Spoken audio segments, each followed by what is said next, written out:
नमस्कार, आप देख रहे हैं जी उत्तर प्रदेश उत्तराखंड और मैं हूं आपके साथ मोनिका ग्रोवर। आज कयामत की रात है। रूस यूक्रेन वॉर का 6वां दिन और 7वें दिन की सुबह कैसी होगी कुछ नहीं कहा जा सकता, क्योंकि रूस हमलावर है। रूस ताबड़तोड़ तरीके से अटैक कर रहा है।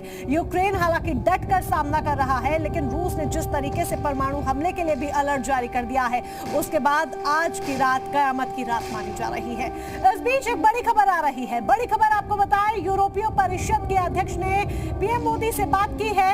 यूरोपीय परिषद के अध्यक्ष ने पीएम से बात की है। बड़ी खबर आपको बता रहे हैं, चार्ल्स मिशेल ने प्रधानमंत्री नरेंद्र मोदी से बातचीत की है।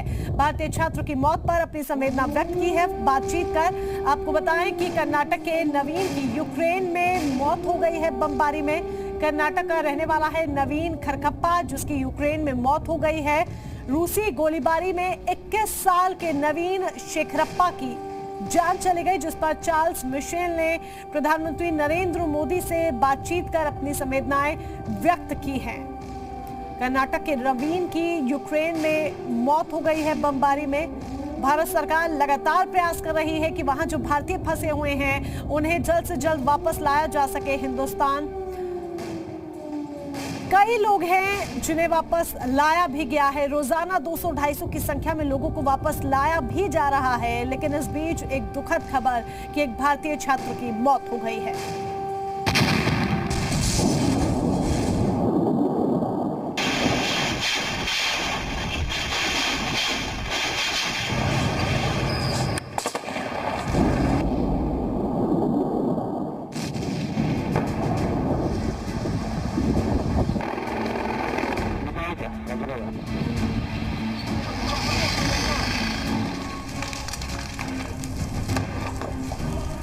यूक्रेन में तबाही की ये तस्वीरें भारत पिछले 6 दिनों से देख रहा है। इस युद्ध में मौत का आंकड़ा लगातार बढ़ता जा रहा है। हर मौत दर्द देती है। यूक्रेन और रूस के युद्ध में मारे जा रहे सैनिकों और आम नागरिकों की मौत के साथ साथ पलायन की तस्वीरों से भी हिंदुस्तान गमज़दा है। लेकिन मंगलवार का दिन यूक्रेन के खार्किव से जो खबर लाया वो सदमा देने वाली थी। कर्नाटक के रहने वाले भारतीय छात्र की खार्किव में जारी गोलीबारी के दौरान मौत हो गई।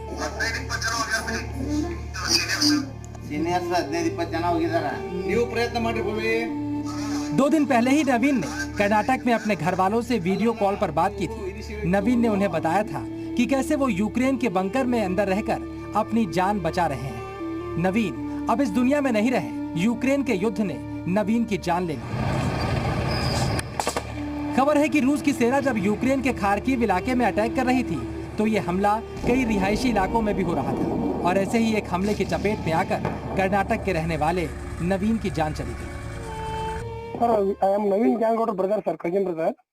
हाँ, just now we received is no more now in air clash. Yes, not in air clash. There was a shelling taking place. खबर आई है कि नवीन खाने पीने का जरूरी सामान लेने बंकर से बाहर निकले थे, तभी गोलाबारी की चपेट में आ गए। कर्नाटक के हवेरी जिले के रहने वाले नवीन यूक्रेन में मेडिकल की पढ़ाई कर रहे थे और खार्किव नेशनल मेडिकल यूनिवर्सिटी में फाइनल ईयर के स्टूडेंट थे। 21 साल के नवीन शेखरप्पा की मौत के बाद भारत सरकार ने यूक्रेन और रूस दोनों देशों के राजनयिकों को तलब किया। भारतीय विदेश मंत्रालय ने यूक्रेन और रूस दोनों देशों से भारतीय छात्रों को सुरक्षित निकालने की अपील भी की है, क्योंकि जिस खार्किव इलाके में नवीन की जान गई वहां भारत के करीब 2 से 4 हजार छात्र पढ़ाई कर रहे हैं।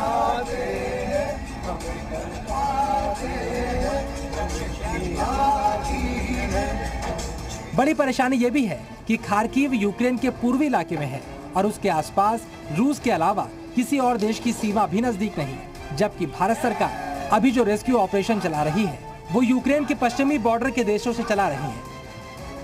ब्यूरो रिपोर्ट, जी मीडिया। फिलहाल बात करने के लिए कानपुर से हमारे साथ आरव और अक्षरा के माता पिता जुड़ चुके हैं। आरव और अक्षरा के बारे में बताएं आपको कि ये दोनों भाई बहन हैं और यूक्रेन में फंसे हुए हैं। ऐसे में इन माता पिता पर क्या बीत रही होगी, शायद इस वक्त कोई नहीं समझ सकता। इस वक्त क्या आप पे बीत रही है शायद उसको परिभाषित भी नहीं किया जा सकता, लेकिन आपके बच्चों से कब आपकी बातचीत हुई, आप क्या बातचीत हुई, कैसे हैं वो, कुछ अगर आप बताएं।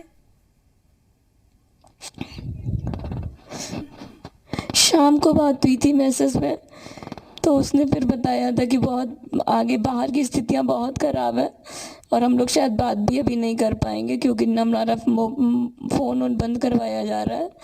बहुत बुरी स्थिति में बच्चे, ना तो उनके पास खाने को है, ना पीने को है, कुछ भी नहीं है और ना ही वो बाहर निकल सकते हैं। क्या खाने पीने की और कोई वो जो व्यवस्था बच्चा नहीं है है? कर्नाटक वाला, वो इन्हीं के साथ का था, 4th ईयर का। कुछ नहीं, आज सिर्फ एक पीस ब्रेड में दो तीन बच्चों ने खाया है, एक पीस ब्रेड में। क्या ये उसी ग्रुप में है आरव और अक्षरा जो आप बता रही हैं कि कर्नाटक के एक छात्र की मृत्यु हुई है, उसी ग्रुप में था वो? नहीं, वो 4th ईयर के स्टूडेंट है, ये बच्चे 2nd ईयर के स्टूडेंट है, मेरे बच्चे। तो ये एक ही जगह रह रहे थे, एक ही बंकर में सुरक्षित स्थान लिए हुए थे?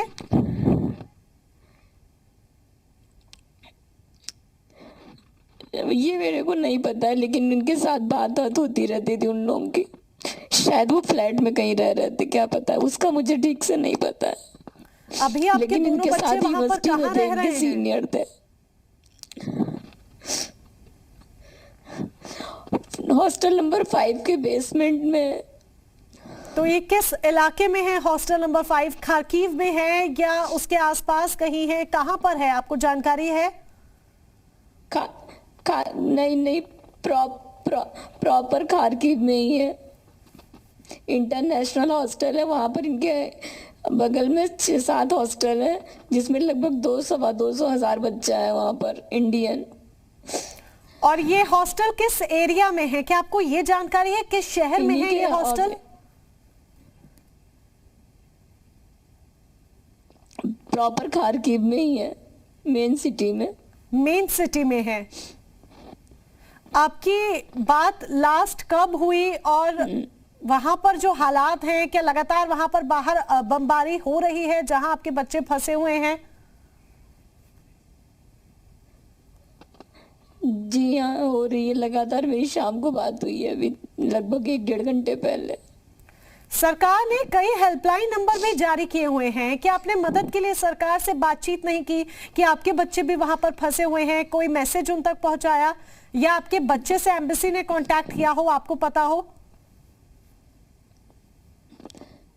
नहीं, एम्बेसी ने कोई कांटेक्ट नहीं किया। बच्चों ने करने की कोशिश भी की तो उनके पास से कोई फोन नहीं लगता, कोई उठता नहीं है, कभी लगता नहीं है, क्योंकि वो नीचे बेसमेंट में है और उनके पास कोई भी एम्बेसी का कोई बंदा, कोई भी कहीं से नहीं पहुंचा है हेल्प के लिए। वो सब सिर्फ अपने रह रहे हैं, उनके पास कुछ भी सुविधा नहीं है, किसी का कोई सपोर्ट नहीं है। तो वो बाहर कोऑर्डिनेट कैसे कर रहे हैं? उनको कैसे कुछ पता चलेगा जब वो बाहर किसी से मदद नहीं ले सकते, ना एम्बेसी से कांटेक्ट कर पा रहे हैं? क्या वो किसी से कोऑर्डिनेट, किसी से कांटेक्ट नहीं कर पा रहे? वो जो बस बच्चे निकल जाते हैं बाहर, वो उन्हीं से कांटेक्ट करते रहते हैं कि आप कहाँ पहुंचे, कैसे हो रहा है, आगे क्या हो रहा है। 1-2 सीनियर्स हैं जो बाहर है, उनसे बात हो जाती है, बाकी कोई नहीं है। जो इंडियंस ही है बस उन्हीं से बात हो रही है, लेकिन ऑथेंटिक रूप से कोई अथॉरिटी उनके साथ नहीं है। तो जिस हॉस्टल में आरव और अक्षरा भी हैं, वहां बता रही हैं कि 2000 छात्र हैं उनके साथ भारतीय। तो क्या उनमें से कोई या उनके अलावा भी जो छात्र हो, कोई भी ग्रुप वहां से वापस हिंदुस्तान नहीं लौटा है? क्या वहां तक कोई मदद नहीं पहुंची कि जिस हॉस्टल में वो हैं उस हॉस्टल के और बच्चे निकल पाए हो? वो अपने रिस्क के लिए वहाँ इनके यहाँ से ऐसे कोई सच नहीं निकल पाया है। जो बच्चे निकले भी हैं, आज सुबह 10-11 बच्चे निकले हैं, वो अपने रिस्क पे निकले हैं। हॉस्टल में भी उनसे कंसर्न ले ली थी, अंडरटेकिंग पेरेंट्स की भी ले ली थी कि बच्चा अपनी रिस्पॉन्सिबिलिटी पे जा रहा है, मेरी कोई जिम्मेदारी नहीं है। पर ये तो क्लियरली मैसेज कन्वे कर दिया गया है कि अगर आप बाहर निकलेंगे तो अपनी ही रिस्पॉन्सिबिलिटी पे निकलेंगे। तो बाहर निकलना तो इस वक्त खतरे से खाली नहीं है। लेकिन वहाँ ये भी तो अनाउंसमेंट हो रहा है, कीव में हो रहा है, कल आज कीव के लिए, कल खारकीव के लिए हो जाएगा कि आप खाली करिए। तो बच्चा कहाँ जाएगा? तो बच्चे तो बड़बड़ाएंगे ही ना, पैनिक तो होंगे ही ना। बच्चे कैसे जाए, कहाँ जाए? बच्चे वहाँ भी सेफ नहीं है। कोई तो जरिया होगा कांटेक्ट करने का। सरकार ने इतना कुछ हेल्पलाइन नंबर्स हैं और तमाम चीजें हैं जिनके जरिए वहां पर जो छात्र फंसे उन्हें लाया जा रहा है। नहीं, इनके पास तो कुछ नहीं है, क्योंकि सिर्फ और सिर्फ इनके पास रूस का बॉर्डर है, रसिया बॉर्डर इनके पास से सिर्फ 30 और 40 किलोमीटर है, जबकि बाकी जगह इनको पहुंचने में 1600 से 17 किलोमीटर है वहां से। हम उम्मीद करते हैं आरव अक्षरा जल्द आपके पास आ जाएं, आपके पास लौट आए, वहां से सुरक्षित जल्द से जल्द लौट आए। लेकिन फिलहाल आप दोनों ने बातचीत की, उसके लिए धन्यवाद आपका। एक मां पर क्या बीतती है शायद कोई इसकी कल्पना नहीं कर सकता। उसके दोनों बच्चे, जिन माताजी से हम अभी बात कर रहे थे, इनके दोनों बच्चे यूक्रेन में फंसे हुए हैं और उस एरिया में फंसे हुए हैं खार्किव के पास जहां सबसे ज्यादा खतरा मंडरा रहा है। ऐसे में इस मां का रो रो कर बुरा हाल है। 2 मिनट के लिए बच्चा आंखों से ओझल हो जाता है तो न जाने मां का कलेजा फटने को आ जाता है। और अब जरा सोचिए कि इस मां के मन मस्तिष्क में क्या चल रहा होगा जिसके बच्चे वहां फंसे हैं, कुछ खा नहीं पा रहे हैं, कुछ पी नहीं पा रहे हैं, कोई व्यवस्था नहीं है, कोई कांटेक्ट नहीं है। ऐसे में उम्मीद है कि जल्द से जल्द जो भारतीय वहां फंसे हैं जल्द वापस लौट कर आ जाए। वक्त एक ब्रेक का, जल्द लौटेंगे।